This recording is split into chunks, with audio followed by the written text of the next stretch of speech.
more people than that probably have a record collection than not.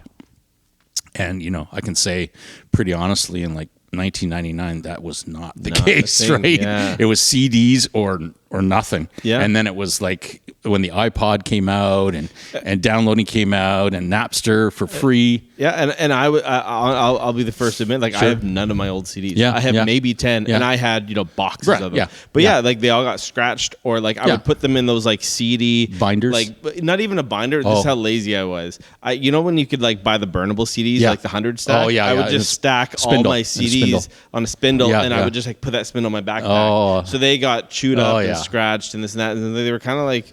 And then you lose a spindle, and there's 100 CDs just gone. Yeah. So I had a bunch of cases in my parents' basement, and I'm like, I can't hang on to these cases. Yeah. That's just sad. It's like having a hot dog bun. Yeah.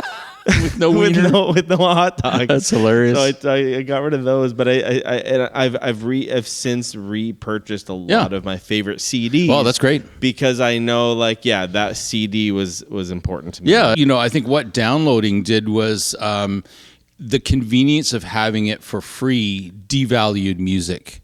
So, a lot of younger people, we used to do university, during Frosh Week and orientation week, we used to go up to the universities and colleges, and we'd have tables and really cater to the students, give out coupons, etc. And that just dropped off like, a student, and I get it. It's economics, right? So I've saved all my money to come to university. I'm not going to take a bus to scary downtown Hamilton to buy a $20 CD when I can download that in my room for free. So, that sort of our main audience just dropped off the planet just almost overnight.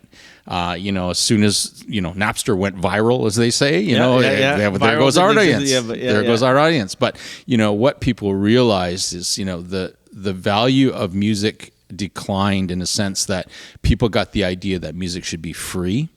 But there's a human connection to music. So just for an example, and collecting, I think it's in people's just have this innate, an inner desire to collect and surround themselves with things that have an emotional resonance and meaning to them. Just like you were saying about certain CDs that you want to reconnect with that. Oh man, this reminded me of high school, grade 12 or whatever. So I always ask people, to prove my point, I said, what was the first song you downloaded? Or what was the first album you downloaded? Arbitrary. You have no idea. But what was the first album you bought? That first album, where you bought it, if you're with people who you listen to it with. So these objects are sort of a connection with your own personal history. And that's the importance of, for me, people are, you like records because the sound quality is better. You like vinyl. And I'm like, that's not it. I think it's a nostalgia thing. It's an emotional thing. It's a historical thing.